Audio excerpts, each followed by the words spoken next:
Assalamualaikum warahmatullahi wabarakatuh. Perkenalkan, nama saya Putri Utami dengan NIM 220021322. Pada kesempatan kali ini, saya akan membacakan hasil laporan review buku saya yang berjudul Manajemen Pendidikan. Yang terhormat, Ibu Dr. Sulastri MPD dan Ibu Vivin Wiliana MPD. Baik, langsung saja kita masuk pada materi pertama.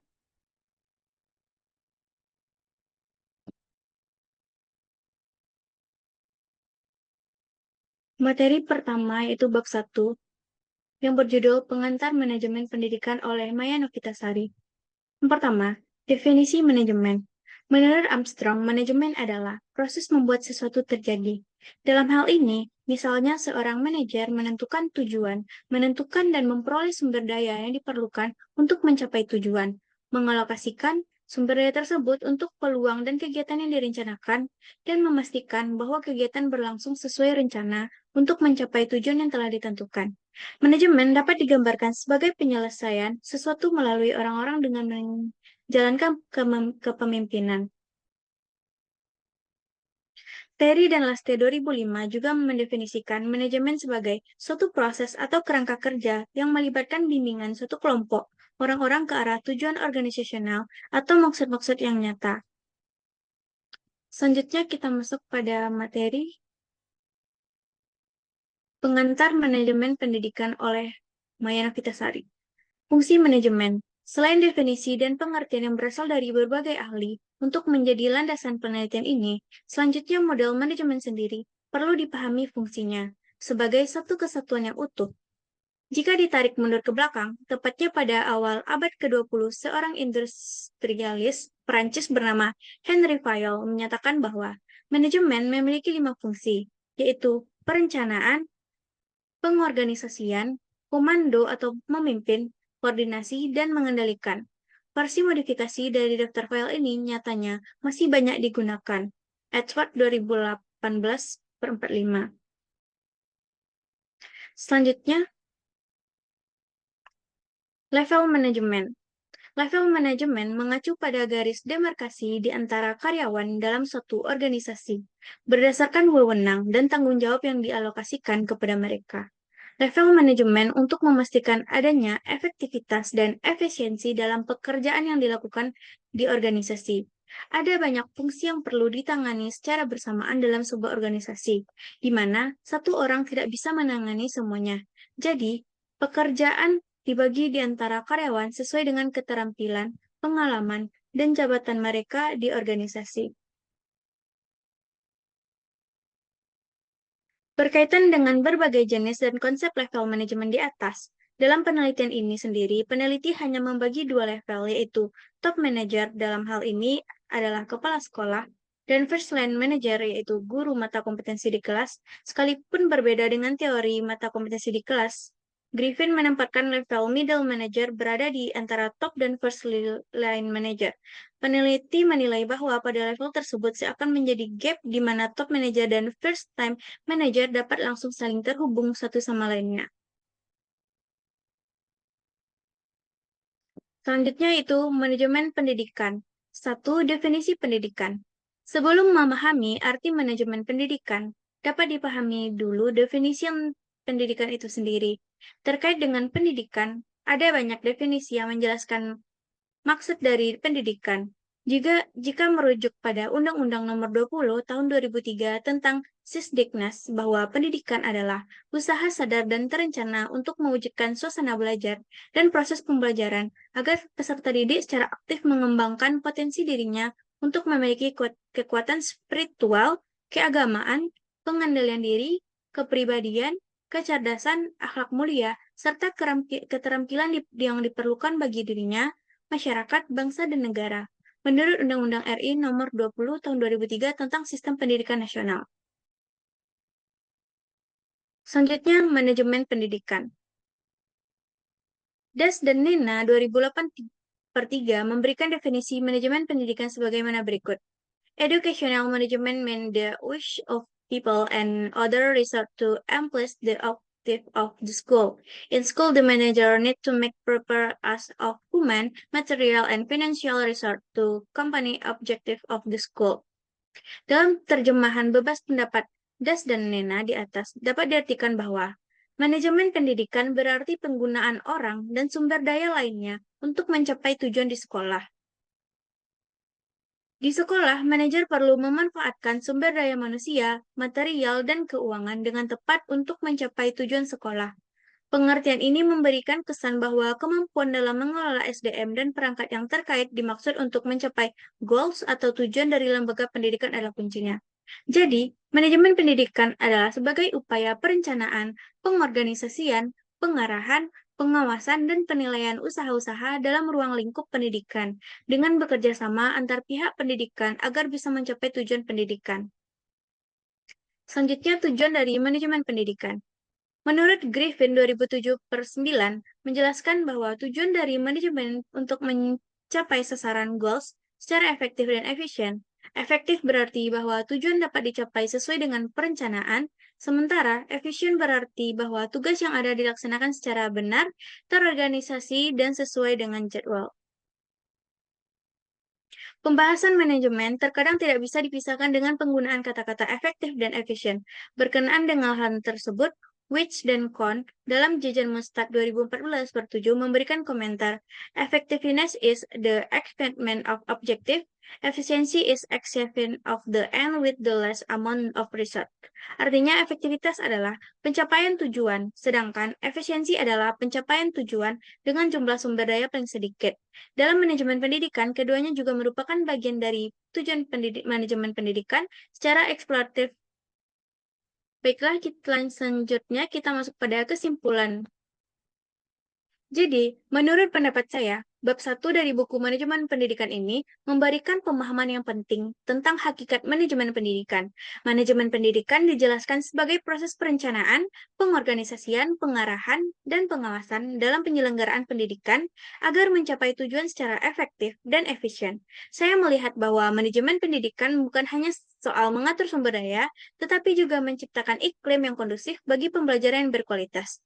Penjelasan tentang unsur-unsur manajemen seperti perencanaan, pengorganisasian, kepemimpinan, dan pengawasan juga menegaskan bahwa manajemen pendidikan memerlukan pendekatan sistematis dan terencana. Selain itu, peran manajer pendidikan, baik kepala sekolah maupun tenaga kependidikan lainnya, sangatlah penting dalam mengarahkan dan mengembangkan potensi seluruh komponen pendidikan.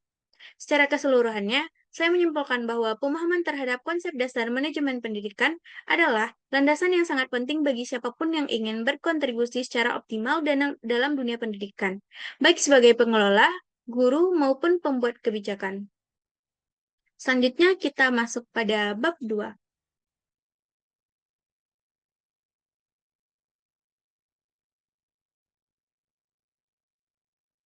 Pada bab 2 ini berjudul Manajemen Pendidikan oleh Andri Kurniawan. Kita masuk pada pengertian manajemen pendidikan.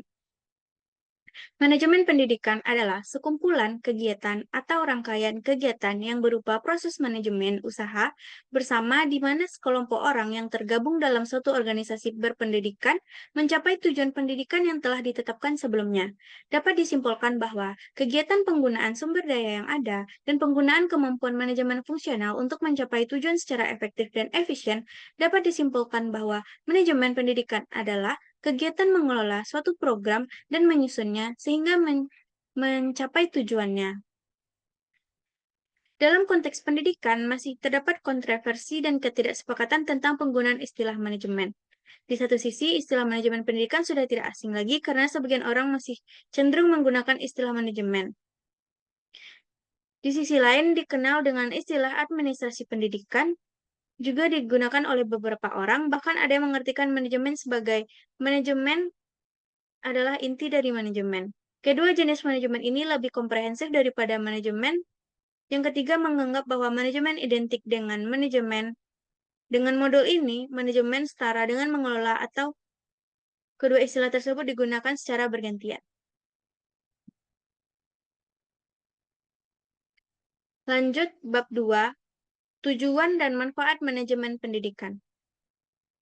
Menurut Kurniadin dan Machali 2012-125, tujuan dan manfaat manajemen pendidikan antara lain adalah Yang pertama, terwujudnya lingkungan belajar dan proses belajar atau PAICAM yang aktif, inovatif, kreatif, efektif, dan menyenangkan. Yang kedua, terciptanya peserta didik yang aktif, mengembangkan jiwa keagamaan, kedisiplinan diri, budi pekerti, kecerdasan, akhlak mulia, serta kemampuan yang diperlukan dalam dirinya, masyarakat bangsa dan bangsanya. Pencapaian salah satu dari 4 kompetensi pendidik atau peningkatan kompetensi profesional sebagai pendidik. Yang keempat, mencapai tujuan pendidikan secara efektif dan efisien. Yang kelima, memberikan teori kepada tenaga kependidikan mengenai proses tugas manajemen pendidikan, mendukung profil pekerjaan sebagai manajer atau konsultan manajemen pendidikan. Selanjutnya kita masuk pada fungsi dan manfaat manajemen pendidikan. Sebagai fungsi administrasi umum, administrasi pendidikan memiliki fungsi yang sama, yaitu merencanakan, mengatur, membimbing, dan memantau. Yang pertama ada perencanaan. Fungsi perencanaan adalah aktivitas yang menentukan pekerjaan perlu dilakukan oleh kelompok untuk mencapai tujuan yang digariskan. Perencanaan mencakup kegiatan pengambilan keputusan, termasuk pemilihan opsi pengambilan keputusan.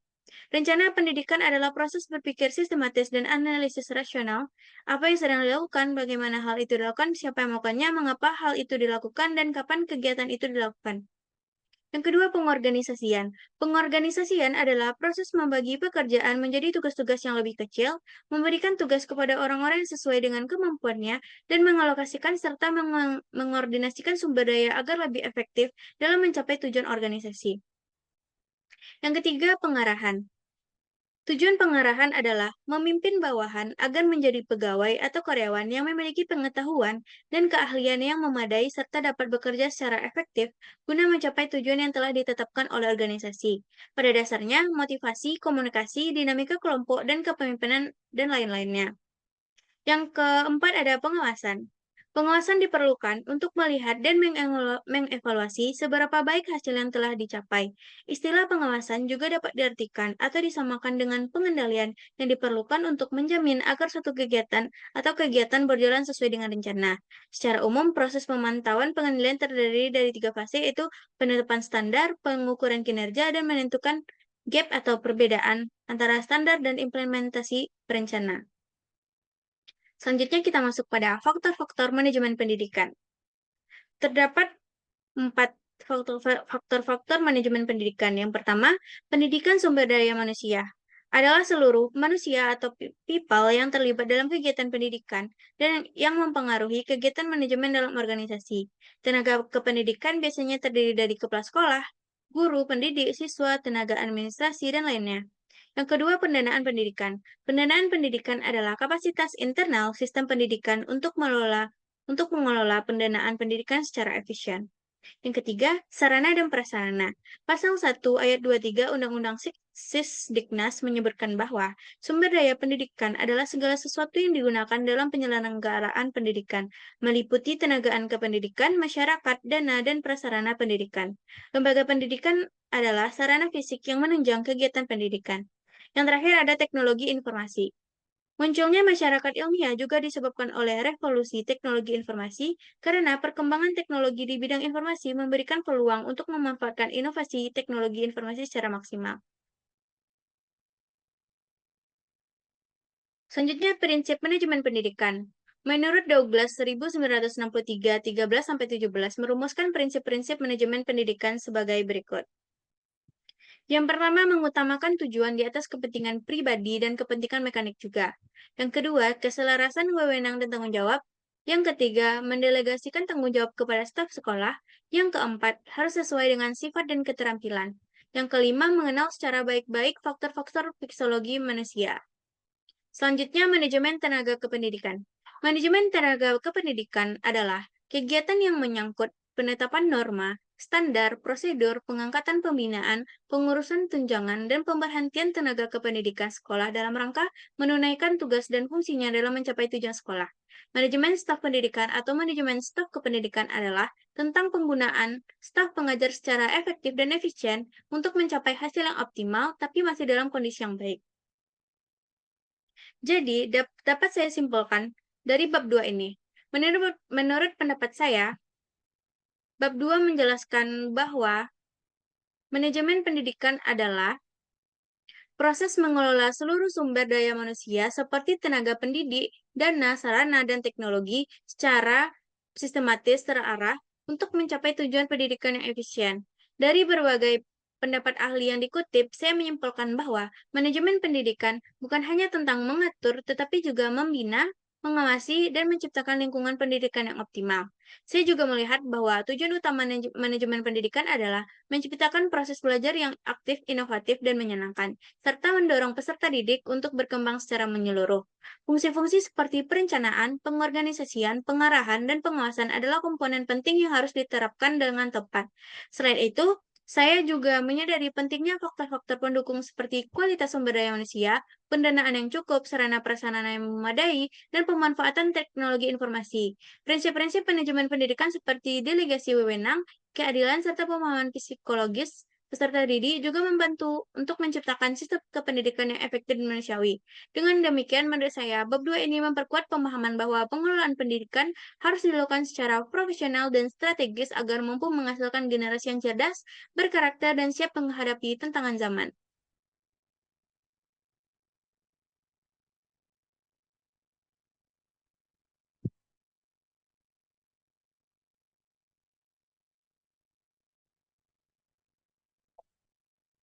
Selanjutnya kita masuk pada bab 3,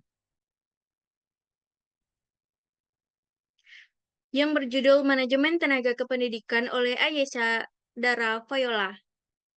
Materi pertama itu tenaga kependidikan. Bila menjabarkan terkait standar pendidik, tentunya disampingkan terhadap standar kependidikan. Pada Undang-Undang Nomor 20 Tahun 2003, Bab 1 Pasal 1 Ayat 5 dan Ayat 6 diungkapkan bahwasanya tenaga kependidikan merupakan warga yang mengabdikan dirinya serta diangkat membuat mendukung pelaksanaan pendidikan. Tenaga kependidikan memiliki kewajiban buat melakukan administrasi, mengelola pengembangan, mengawasi, serta jasa teknis guna mendukung penerapan cara pendidikan dalam satuan pendidikan. Undang-Undang Nomor 20 Tahun 2003 Bab 9 Pasal 39 Ayat 1. Selanjutnya manajemen. Penafsiran manajemen dengan cara yang biasa merupakan cara yang dicoba seorang untuk menata aktivitas yang digarap individual maupun golongan. Sistem ataupun manajemen wajib diselenggarakan buat memenuhi sasaran yang ingin digapai oleh orang ataupun golongan itu pada suatu kerjasama dengan memaksimalkan sumber daya yang tersedia. Manajemen berawal dari istilah to manage. Maksudnya adalah menata atau mengatur. Pengaturan dicoba lewat cara serta diaturkan bersumber pada urutannya dari berbagai fungsi manajemen tersebut. Sehingga manajemen ialah sesuatu cara guna menciptakan tujuan yang diidamkan. Hasibuan 2004 dalam Husseini 2019. Pada realisasinya, manajemen diperlukan dimanapun seseorang bertugas bersama-sama atau organisasi guna menggapai sesuatu tujuan bersama. Manajemen diperlukan oleh organisasi kepemerintahan dari atas hingga tingkatan RT, diperlukan kelembagaan pemasyarakatan, kelembagaan pendidikan, berbagai kelompok kegiatan. Dalam setiap kegiatan dicoba agar menggapai tujuan bersama. Selanjutnya kita masuk pada definisi manajemen tenaga pendidikan. Manajemen tenaga kependidikan sebagai aktivitas meliputi menata norma, prosedur, standarisasi, pembinaan, pengangkatan, kemakmuran, penata laksanaan, pemberhentian tenaga kependidikan sekolah supaya bisa melakukan fungsi beserta tugas guna meraih tujuan sekolah. Kegiatan atau fungsi manajemen tenaga pendidikan diantaranya perencanaan, pengorganisasian, pengarahan, dan pengawasan.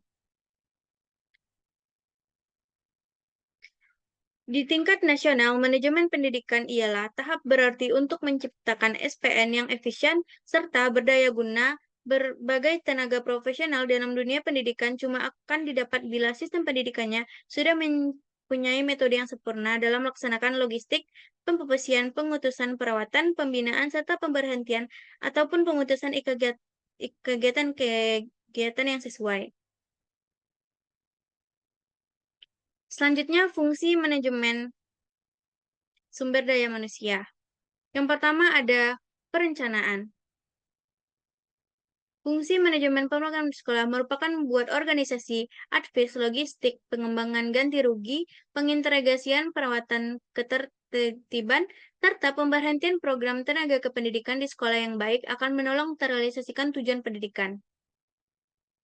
Selanjutnya, pengorganisasian. Fungsi manajemen pengorganisasian dalam sekolah merupakan buat mengerahkan seluruh tenaga pengajar dengan mempraktikkan penjahatan kegiatan, ikatan kegiatan, deputi wewenang, integrasi, serta koordinasi. Pengarahan. Fungsi manajemen pengarahan pada pendidikan merupakan supaya semua tenaga pendidikan bisa bertugas serupa dengan cara efisien serta berdaya guna dalam menolong tercapainya tujuan pendidikan. Pengadaan atau logistik merupakan cara pencabutan atau pemilahan penempatan buat memperoleh pegawai yang cocok terhadap yang diperlukan oleh industri. Selanjutnya, pengembangan. Fungsi manajemen pengembangan pada pendidikan merupakan buat menaikkan kompetensi tenaga pendidikan lewat pendidikan serta pelatihan dalam rangka menyambut tantangan pendidikan di masa mendatang. Ya, selanjutnya, kompensasi. Fungsi manajemen kompensasi pada pendidikan merupakan buat memenuhi keselamatan tenaga pendidik, alhasil bisa bertugas dengan cara yang maksimal. Yang selanjutnya, pengintegrasian. Fungsi manajemen pengintegrasian dalam pendidikan adalah untuk mengintegrasikan antara kepentingan sekolah dengan tenaga pendidik, sehingga terjadi kerjasama yang sinergi. Selanjutnya, kita masuk pada kesimpulan. Menurut pendapat saya, bab 3 membahas secara mendalam mengenai manajemen tenaga kependidikan. Sebagai aspek yang sangat penting dalam sistem pendidikan, tenaga kependidikan tidak hanya terbatas pada guru, tetapi juga mencakup berbagai peran lain seperti kepala sekolah, staf administrasi, pustakawan, teknisi laboratorium, dan lainnya, yang turut mendukung terselenggaranya proses pendidikan yang berkualitas. Saya memahami bahwa manajemen tenaga kependidikan meliputi proses perencanaan, rekrutmen, penempatan, pembinaan, penilaian kinerja, hingga pemberhentian yang semuanya harus dilakukan secara sistematis dan profesional. Dalam konteks ini, penting sekali adanya sistem manajemen yang adil, transparan, dan berdasarkan kompetensi agar tenaga kependidikan dapat menjalankan perannya secara maksimal. Bab ini juga menekankan bahwa prinsip-prinsip Islam seperti tauhid, keadilan, musyawarah, loyalitas, dan ukhuwah dapat dijadikan sebagai landasan etika dalam mengelola tenaga kependidikan. Hal ini menurut saya sangat relevan untuk membangun budaya kerja yang harmonis dan berintegritas di lingkungan pendidikan. Kesimpulannya adalah, saya berpandangan bahwa keberhasilan lembaga pendidikan sangat bergantung pada bagaimana manajemen mengelola tenaga kependidikan. Manajemen yang baik akan menciptakan tenaga kependidikan yang kompeten, profesional, dan berdedikasi tinggi terhadap tugasnya dalam mencerdaskan kehidupan bangsa.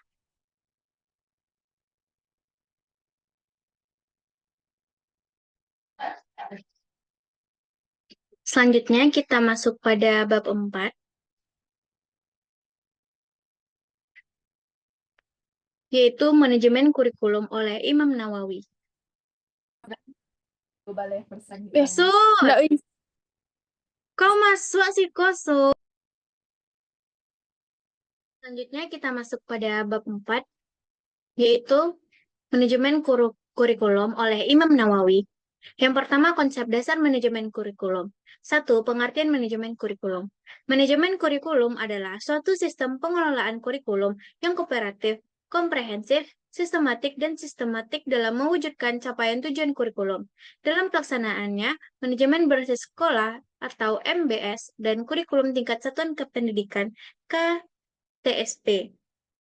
Untuk memahami lebih mendalam tentang manajemen kurikulum, maka perlu terlebih dahulu dikemukakan beberapa definisi manajemen kurikulum. Salah satu pendapat menjelaskan bahwa manajemen kurikulum khususnya merupakan substansi manajemen yang utama di sekolah. Prinsip dasar manajemen kurikulum ini berusaha agar proses pembelajaran dapat berjalan dengan baik dengan tolak ukur pencapaian tujuan oleh murid dan mendorong tenaga pendidik untuk menyusun dan terus-menerus menyempurnakan strategi pembelajarannya. Selanjutnya, ruang lingkup manajemen kurikulum. Manajemen kurikulum merupakan integral yang harus dikelola oleh para manajer di setiap lembaga pendidikan. Lingkup manajemen kurikulum meliputi perencanaan, pengorganisasian, pelaksanaan, dan evaluasi kurikulum. Pada tingkat satuan pendidikan, kegiatan kurikulum lebih mengutamakan merealisasikan dan merelevansikan antara kurikulum nasional atau standar kompetensi atau kompetensi dasar dengan kebutuhan daerah dan kondisi sekolah yang bersangkutan dan budaya sekitarnya. Sehingga kurikulum tersebut merupakan kurikulum yang integritas dengan peserta didik maupun lingkungan di mana sekolah itu berada dengan lingkungan sekitar dengan budaya yang ada yang dikembangkan oleh satuan pendidikan.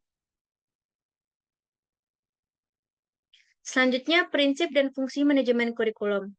Terdapat 5 prinsip yang harus diperhatikan dalam melaksanakan manajemen kurikulum. Yang pertama, produktivitas.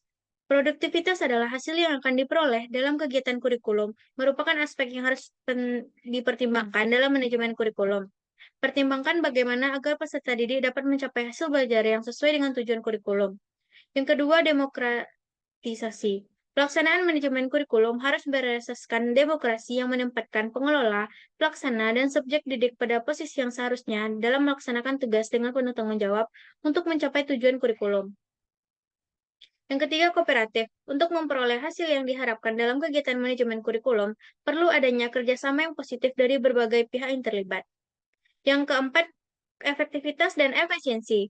Rangkaian kegiatan manajemen kurikulum harus mempertimbangkan efektivitas dan efisiensi untuk mencapai tujuan kurikulum, sehingga kegiatan manajemen kurikulum tersebut memberikan hasil yang berguna dengan biaya, tenaga, dan waktu yang relatif singkat. Yang terakhir, mengarahkan visi dan misi tujuan yang ditetapkan dengan kurikulum. Ada beberapa fungsi dari manajemen kurikulum, diantaranya satu, meningkatkan efisiensi pemanfaatan sumber daya kurikulum, meningkatkan keadilan dan kesepakatan kepada siswa untuk mencapai hasil yang maksimal, meningkatkan relevansi dan efektivitas pembelajaran sesuai dengan kebutuhan peserta didik maupun lingkungan peserta didik, meningkatkan efektivitas kinerja guru maupun aktivitas peserta didik, dan terakhir, meningkatkan efektivitas dan efisiensi proses belajar mengajar. Selanjutnya kita masuk pada perencanaan kurikulum. Perencanaan kurikulum adalah keahlian managing dalam arti kemampuan merencanakan dan mengorganisasikan kurikulum. Hal-hal yang perlu diperhatikan dalam proses perencanaan kurikulum adalah siapa yang bertanggung jawab dalam perencanaan kurikulum dan bagaimana perencanaan kurikulum itu direncanakan secara profesional. Selanjutnya, organisasi kurikulum. Organisasi kurikulum adalah struktur program kurikulum yang berupa kerangka umum, program-program pengajaran yang akan disampaikan kepada peserta didik. Struktur program ini merupakan dasar yang cukup esensial dalam pembinaan kurikulum dan berkaitan erat dengan tujuan program pendidikan yang hendak dicapai. Selanjutnya kita masuk pelaksanaan kurikulum.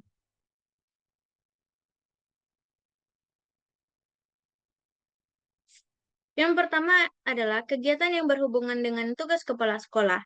Yang kedua, kegiatan yang berhubungan dengan tugas guru. Yang ketiga, kegiatan yang berhubungan dengan murid. Yang keempat, kegiatan yang berhubungan dengan proses belajar mengajar. Yang kelima, kegiatan ekstrakurikuler. Yang keenam, kegiatan pelaksanaan evaluasi. Yang ketujuh, kegiatan pelaksanaan pengaturan alat. Yang kedelapan, kegiatan dalam pembimbingan dan penyuluhan. Yang kesembilan, kegiatan yang berkenaan dengan usaha meningkatkan mutu profesionalisme guru. Selanjutnya kita masuk pada evaluasi kurikulum. Evaluasi adalah proses pemantauan untuk memastikan derajat pencapaian tujuan yang ditetapkan melalui proses perencanaan dalam satu organisasi. Organisasi pendidikan secara makro adalah departemen atau Kementerian Pendidikan Nasional. Sedangkan secara meso pengaturan pendidikan dilakukan oleh Dinas Pendidikan Provinsi atau Kabupaten Kota menurut Yunus et al. 2021. Evaluasi kurikulum adalah serangkaian kegiatan membandingkan realisasi, masukan, input, atau keluaran atau output, hasil atau outcome terhadap perencanaan dan standar.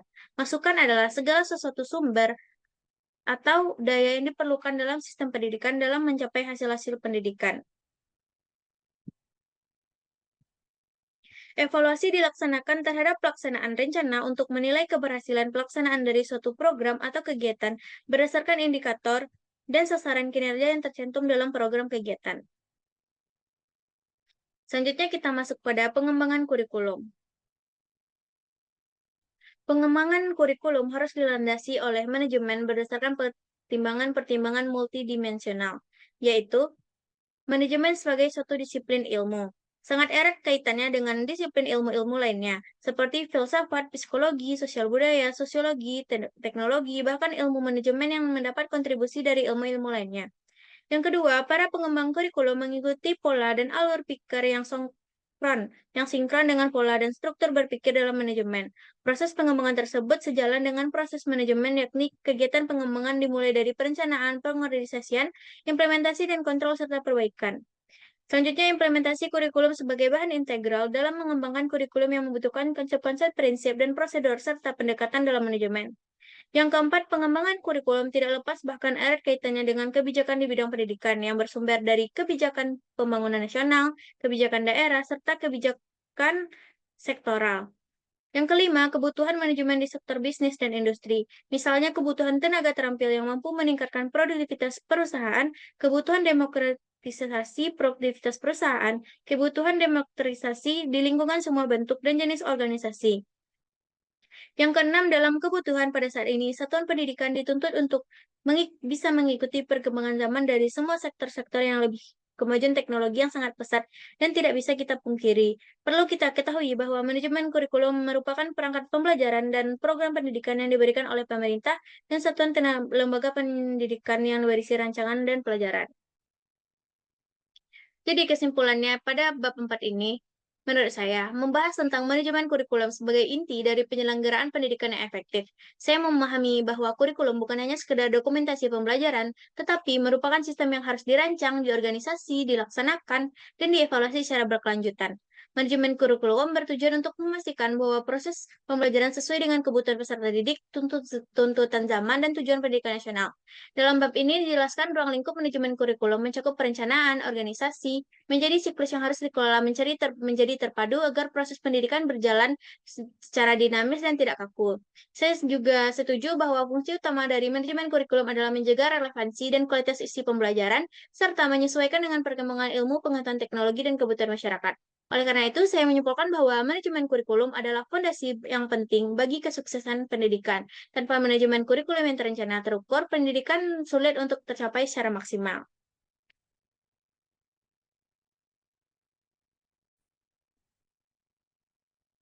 Selanjutnya kita masuk pada bab 5, yaitu iklim budaya sekolah oleh Kartin Aprianti. Materi pertama, iklim sekolah.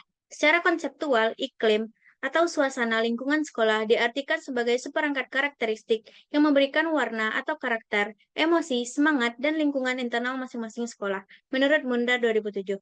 Segera selain memahami iklim di sekolah, lingkungan ekologis di sekolah dapat dilihat dari faktor-faktor seperti kurikulum, fasilitas, dan kepemimpinan kepala sekolah dan lingkungan belajar di kelas. Lingkungan yang sehat di sekolah berkontribusi besar pada proses belajar mengajar yang efektif. Mereka berpendapat bahwa menciptakan lingkungan kerja yang mendukung di sekolah mendorong semua anggota sekolah untuk memenuhi tugas dan peran mereka dengan cara terbaik. Dapat disimpulkan bahwa iklim sekolah mengacu pada suasana lingkungan internal sekolah, baik fisik maupun sosial. Selanjutnya kita masuk pada budaya sekolah. Budaya sekolah mengacu pada keyakinan, nilai, norma, perilaku, dan kebiasaan di sekolah. Budaya positif ditandai dengan munculnya perilaku dan kebiasaan positif di antara anggota sekolah. Dalam arti luas, sekolah yang positif dalam konteks kondisi yang mengarah pada kepuasan kerja, moralitas, efisiensi, dan prestasi pendidikan siswa, produktivitas guru dan staf pengajar. Budaya organisasi adalah kepribadian organisasi yang mempengaruhi orang berfungsi dalam suatu organisasi. Budaya organisasi mencerminkan kepribadian manajer dan karyawan yang bekerja sesuai dengan standar yang diharapkan.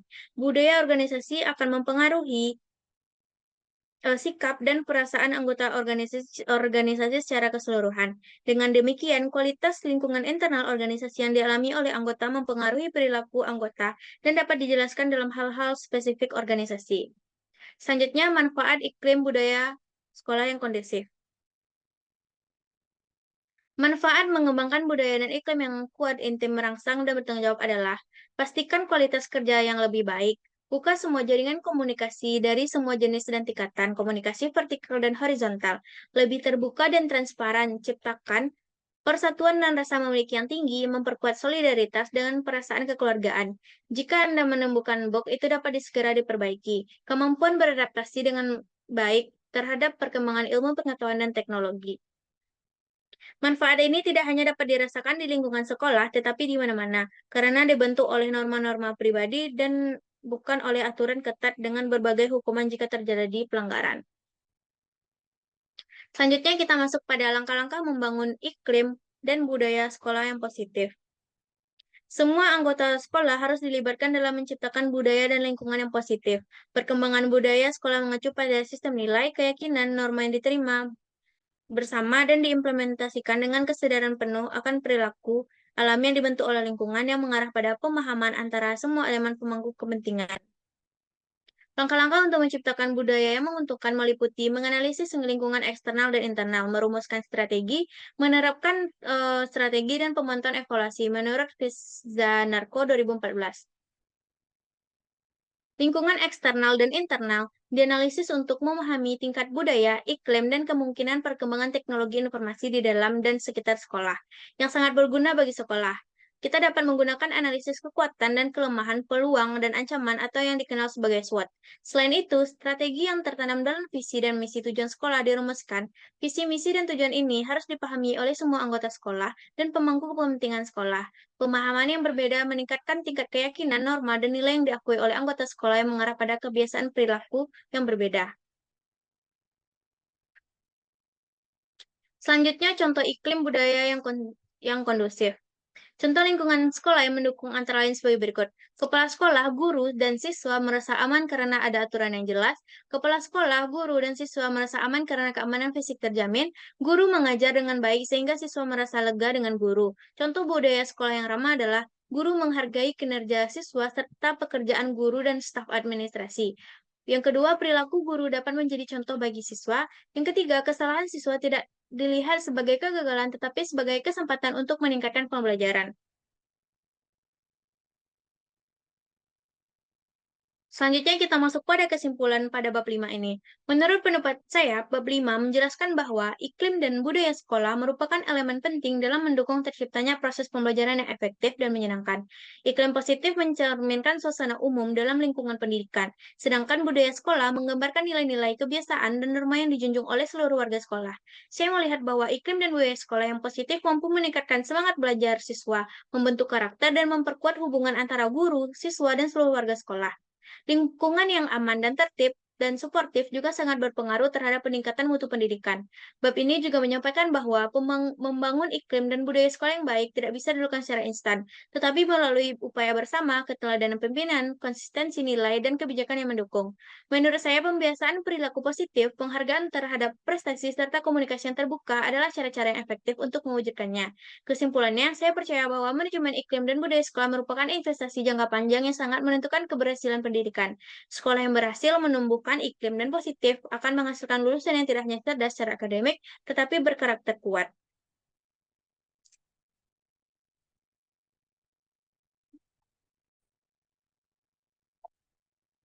Selanjutnya kita masuk pada bab 6, yaitu tentang manajemen pengembangan lembaga sekolah oleh Abdul Rohim. Menteri pertama pengembangan kapasitas manajemen sekolah. Ada 3 unsur yang harus dipenuhi dalam mengelola kegiatan pengembangan manajemen sekolah menurut Subranto 2021. Yang pertama, memiliki kemampuan, pengetahuan, dan keterampilan dari individu dan staf sekolah. Yang kedua, kemampuan melaksanakan aktivitas kegiatan sekolah secara profesional. Yang ketiga, melaksanakan kegiatan proses belajar dan mengajar sesuai dengan program yang telah ditentukan terlebih dahulu oleh pengelola sekolah. Manajemen pengelolaan sekolah menurut Syamsuddin 2020 memegang hal yang sangat penting untuk menjadikan sekolah tersebut memiliki proses belajar dan mengajar secara profesional atau tidak, sehingga didasarkan kepada kemampuan leadership dan kemampuan manajemen administrasi dalam melakukan proses belajar dan mengajar pada siswa didik sehingga terdampak pada lulusan anak nantinya. Pengembangan sekolah menurut Sugeng 2020 dalam upaya menciptakan lulusan terbaik tentunya tidak terlepas dari kemampuan para pengelolanya untuk terus meningkatkan kapasitas dalam proses belajar mengajar, baik dari segi pelaksanaan kegiatan pendidikan sesuai dengan kurikulum tersedianya sumber daya manusia. Menurut Bustro 2020, baik sebagai pengelola sekolah yang akan mengelola administrasi pendidikan maupun yang akan mengimplementasikan pendidikan kepada anak didiknya, serta tersedianya berbagai macam infrastruktur untuk menunjang kegiatan belajar mengajar yang dibutuhkan, sehingga lulusan sekolah nanti memiliki mutu yang baik.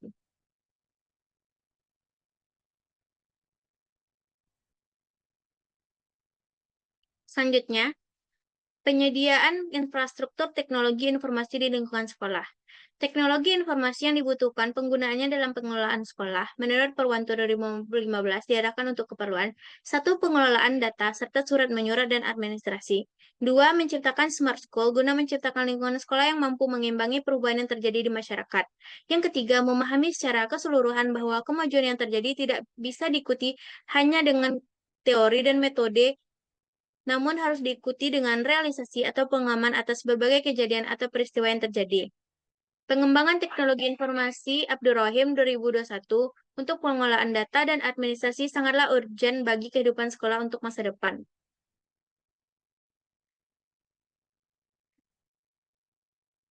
Yang selanjutnya itu menuju sekolah atau pendidikan unggulan untuk menghasilkan lulusan terbaik.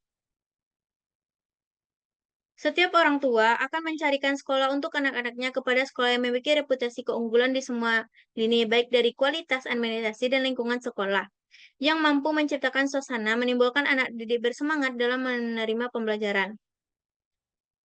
Banyak yang mengatakan untuk menciptakan sekolah unggulan perlu pendanaan, infrastruktur, dan sumber daya manusia pengelola yang memadai.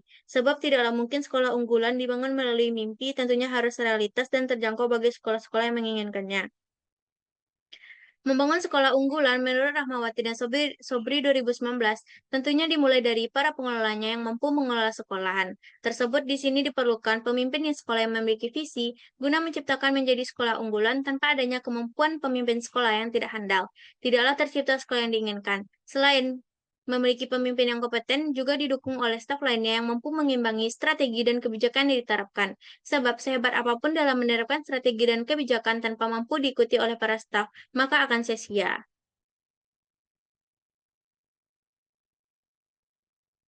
Jadi dapat saya simpulkan materi bab 6 ini. Menurut pendapat saya, bab 6 ini menjelaskan pentingnya manajemen pengembangan lembaga pendidikan sebagai upaya strategis dalam meningkatkan mutu pendidikan. Pengembangan lembaga sekolah tidak hanya mencakup peningkatan sarana fisik, tetapi juga kapasitas manajerial, inovasi pembelajaran, dan penguatan karakter kelembagaan. Saya memahami bahwa untuk menjadi lembaga pendidikan yang unggul, sekolah harus mampu beradaptasi dengan perkembangan zaman, khususnya dalam pemanfaatan teknologi informasi.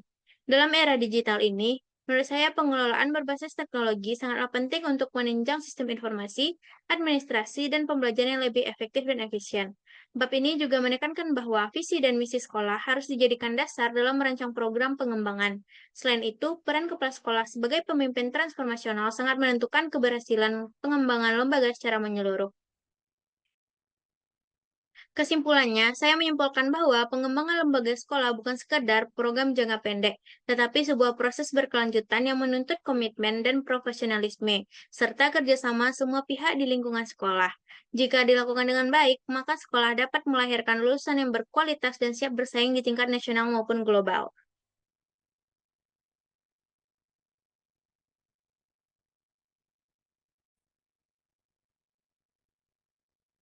Selanjutnya kita masuk pada bab 7, yaitu manajemen mutu terpadu.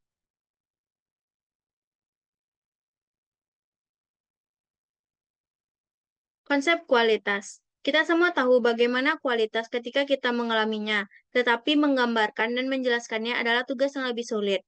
Dalam kehidupan sehari-hari, kita biasanya menganggap remeh kualitas, terutama jika kualitas itu diberikan secara teratur. Namun kita semua seringkali tidak sadar ketika kualitas itu kurang. Kita seringkali hanya menyadari pentingnya kualitas ketika kita mengalami tuntutan terkait kualitas tersebut. Satu hal yang bisa kita yakini bahwa kualitas adalah apa yang membuat perbedaan antara hal-hal yang sangat baik dan yang biasa-biasa saja. Kualitas membuat perbedaan antara keberhasilan dan kegagalan. Institusi pendidikan terbaik, baik publik maupun swasta, memahami kualitas dirinya mencari sumber kualitas adalah pencarian yang penting. Pendidikan juga menyadari kebutuhan untuk mencapainya. Ada banyak sumber pendidikan berkualitas, di antaranya adalah pendidikan yang luar biasa, nilai moral yang tinggi, hasil belajar yang sangat baik, dukungan orang tua, bisnis, dan masyarakat setempat. Sumber daya yang berlimpah, penerapan teknologi terkini, kepemimpinan yang kuat dan terarah, dan perhatian kepedulian terhadap peserta didik, serta kurikulum yang seimbang dan menantang. Selanjutnya kita masuk pada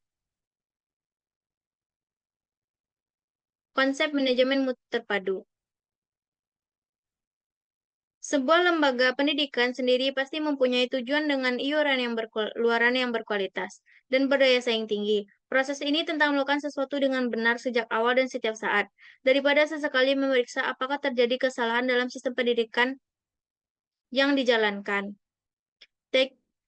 TQM adalah filosofi dan metodologi. TQM dalam pendidikan adalah pendekatan praktis namun strategis untuk menjalankan institusi pendidikan yang berfokus pada kebutuhan terhadap luaran yang berkualitas. TQM bukan hanya serangkaian slogan, tetapi pendekatan yang sistematis untuk mencapai tingkat kualitas sesuai dengan cara yang konsisten, yang memenuhi atau melampaui kebutuhan dan keinginan pelanggan. Dalam hal ini, pengguna lulusan dari institusi pendidikan tersebut. Ini dapat dianggap sebagai filosofi perbaikan secara terus-menerus dapat dicapai dan dilalui semua komponen dalam pendidikan tersebut.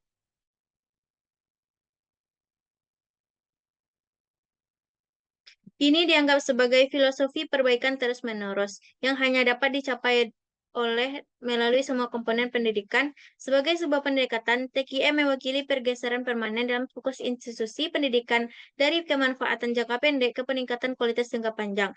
Inovasi, perbaikan, dan perubahan yang terus-menerus ditekankan, berbagai upaya yang dilakukan untuk menganalisis apa yang dilakukan direncanakan untuk memperbaikinya. Selanjutnya kita masuk pada landasan manajemen mutu.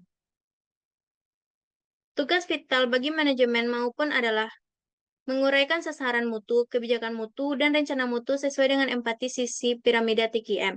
Ini sangat penting, begitu penting dalam kenyataan bahwa di banyak perusahaan, bahkan institusi pendidikan, manajemen tertinggi harus meninjau tujuan dan kebijakan kualitas institusi dan jika perlu merumuskannya kembali sehingga sesuai dengan empat sisi piramida TQM.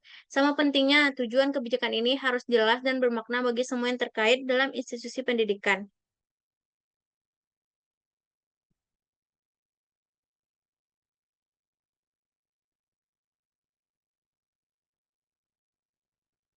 Selanjutnya,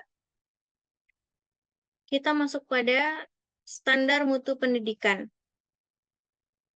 Standar kualitas pendidikan menggambarkan apa itu pendidikan berkualitas tinggi. Standar kualitas pendidikan menguraikan komponen kunci dari pendidikan yang efektif dan memungkinkan institusi pendidikan untuk mengevaluasi upaya mereka dalam kaitannya dengan kualitas yang dihasilkan.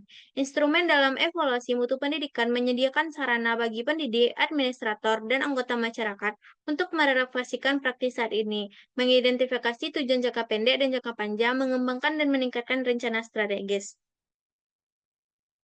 Akreditasi dalam pendidikan adalah proses di mana suatu asosiasi atau lembaga mengevaluasi suatu lembaga pendidikan atau program studi secara formal mengakuinya telah memenuhi dan melampaui persyaratan dan kriteria atau standar mutu pendidikan yang tertentu telah ditentukan sebelumnya. Selain itu, untuk menjamin kualitas suatu lembaga pendidikan, akreditasi juga dapat memberikan kepercayaan publik dan akuntabilitas.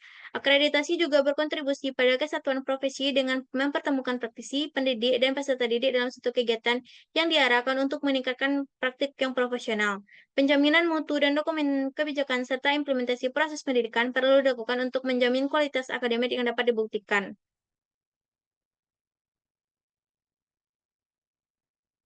Selanjutnya kita masuk pada kesimpulan. Menurut pendapat saya, bab 7 menjelaskan bahwa manajemen mutu terpadu atau Total Quality Management atau TQM merupakan pendekatan penting dalam meningkatkan kualitas pendidikan secara menyeluruh dan berkelanjutan.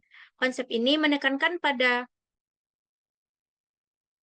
keterlibatan semua pihak-pihak, mulai dari pimpinan sekolah, guru, tenaga kependidikan, hingga siswa untuk menciptakan budaya mutu di lingkungan sekolah.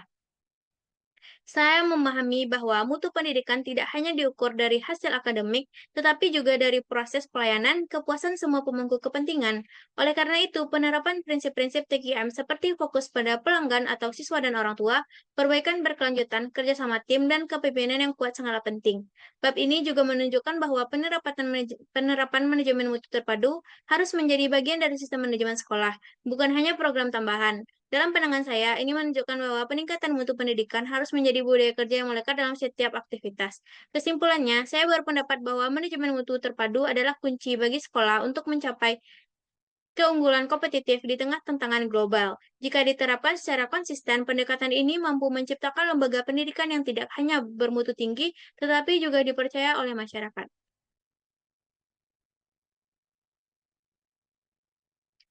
Baik, itulah yang dapat saya sampaikan. Semoga dapat bermanfaat. Maaf jika ada kesalahan, mohon dimaafkan. Assalamualaikum warahmatullahi wabarakatuh.